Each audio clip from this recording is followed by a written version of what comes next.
Okay. Hey guys, Wistex Vlogs here. So I wanted to get a little bit more into my truck.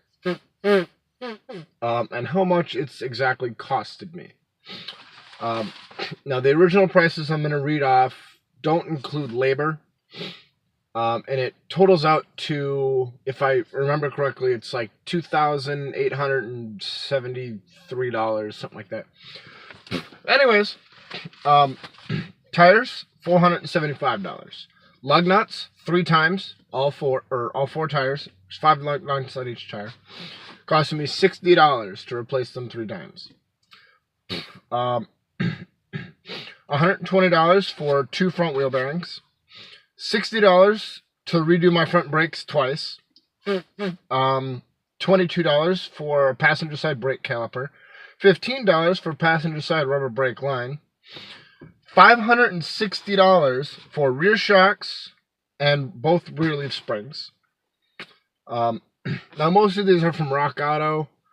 Some of them are from my local parts store, which I tried to remember as much as possible, but if I didn't remember, I used the Rock Auto prices.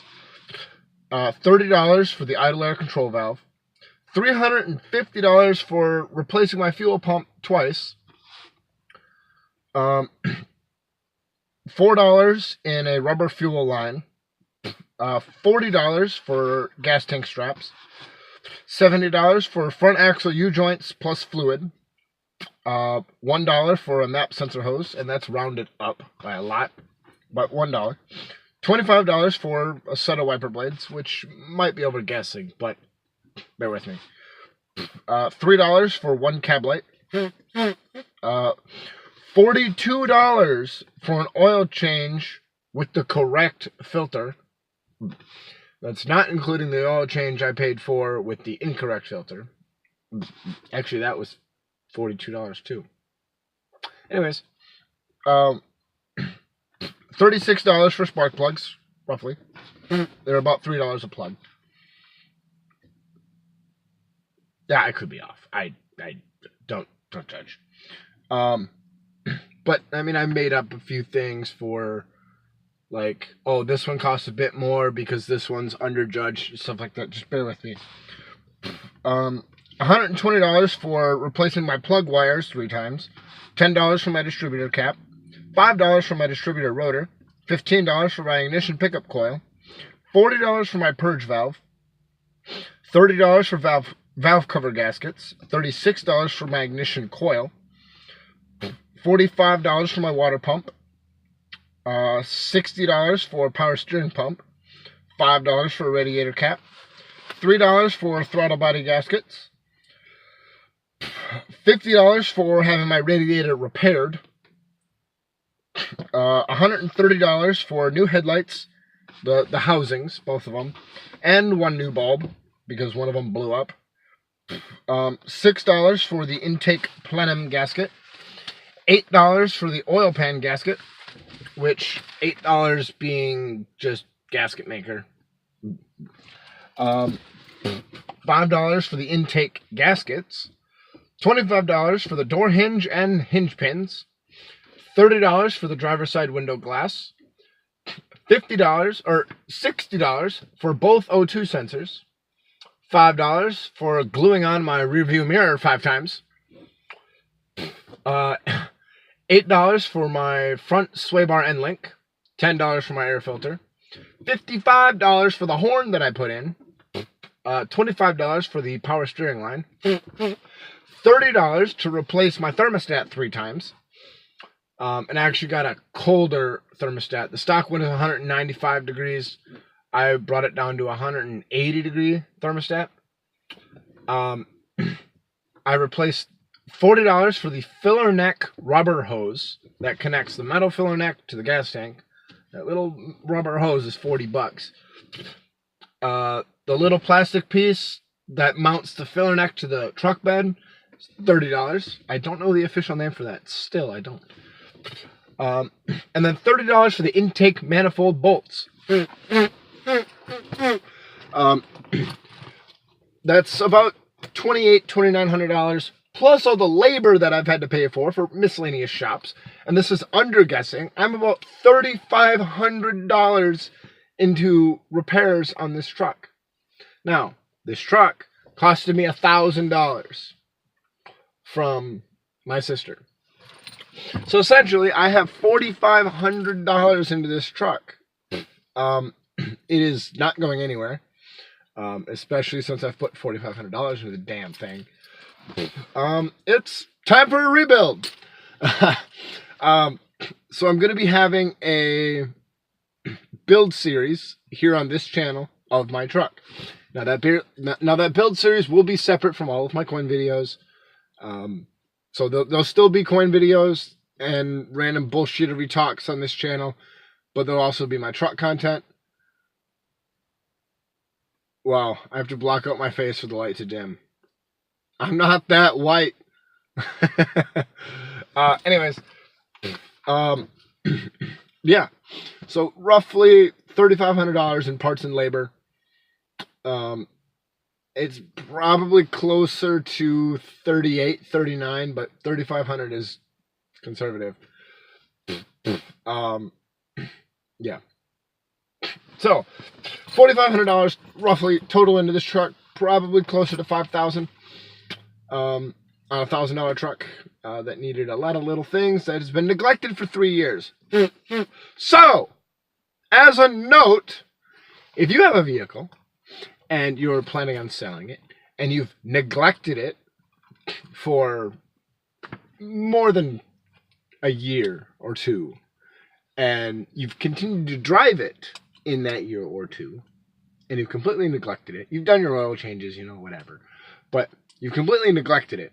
You haven't, you've noticed things that have gone wrong, but you haven't bothered to fix them. Don't fucking sell it! Nobody wants to go through and put $3,500 into a $1,000 vehicle. Nobody does. And any sane person would have scrapped the damn thing 6 months ago. But no, I'm dedicated. This truck has been in my family for years. Damn near, probably closer to a decade. And it's not something I'm willing to let go. But I'm serious though. If you have a vehicle that you've neglected and you've driven around and refused to replace or repair anything, don't fucking sell it. Nobody wants to deal with that. You fix it, cut your losses, and then sell it. Anyways, moving on. So yeah, make sure to follow the build series that I'm going to be doing. I'm going to be starting off with rebuilding and replacing essentially the entire drive line in my truck. Rebuilding the motor, repairing the transmission, and most likely replacing my transfer case because I've noticed some hairline cracks in it. Also going to be replacing the exhaust because my exhaust is just on there to say that I have an exhaust. Catalytic converter doesn't fucking work. It's completely hollowed out. The muffler is almost gone. I had to weld the holes shut. Yeah. Anyways, it won't hold oil pressure. I don't know what's going on. I'll figure it out later.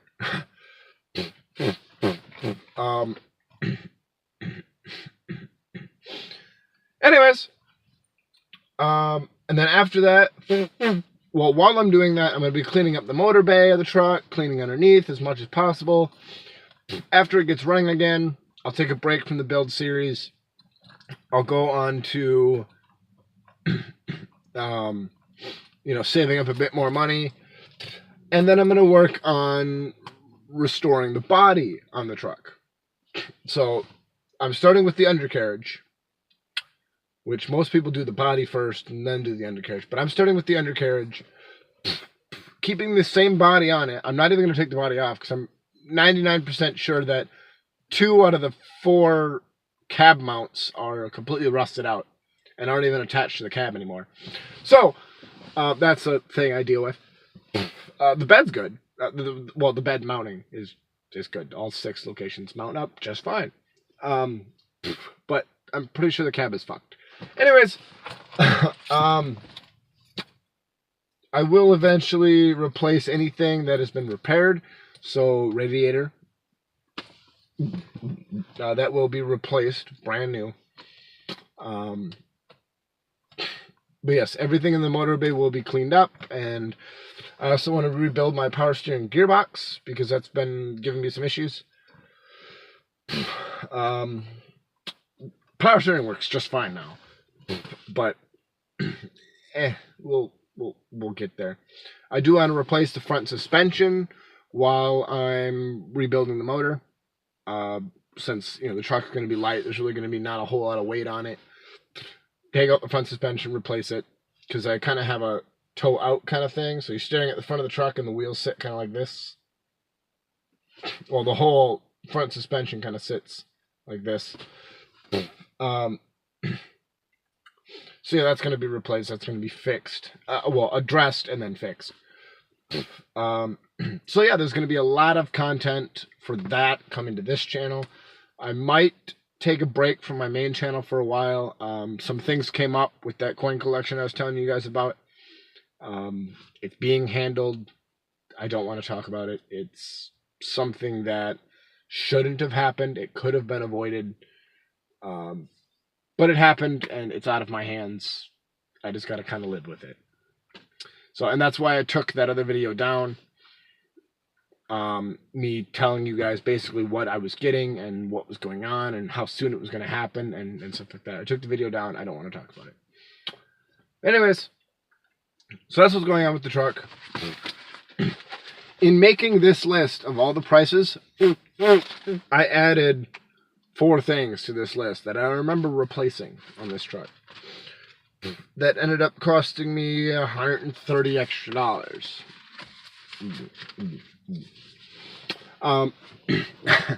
So anyways, I'm sure there's more parts, but I've replaced so much on this truck, it's ridiculous. I do eventually want to upload this list to VinWiki, which I'll be posting the details on my VinWiki on the build series, so you guys can follow that along too. Follow the build more closely if you want to follow it. You can look up the VIN number on my truck, or you can look up my truck and see exactly what I'm doing with it in between uploads, if you're that curious. So yes, if you haven't heard of VinWiki, go check them out. They do have a YouTube channel here. Type in Vin, V-I-N, Wiki, W-I-K-I. It's all one word. There's a lot of really, really cool stories on there. A lot of car guy stories that I can definitely relate to. But basically, the short gist of what VinWiki is it's a Wikipedia type app that's totally free to use, that you can upload your VIN to this app and see if anybody else has owned your car, or, well, obviously people have, but if anybody else has uploaded that VIN exactly to VinWiki before. And VinWiki also does search where your vehicle might have been registered before, or who might have owned it, or, whatever. There's a lot of like super and hyper cars on there. There's a lot of sports cars, muscle cars, stuff like that. But yeah, definitely go check them out. Check out my VinWiki, which will be in the very first build series video, which should be coming up next month, actually. I'm going to start the teardown of the motor, pulling it out, putting it in the engine stand, start tearing it down. So anyways, I got to go, guys. Comment, like, subscribe. Till next time.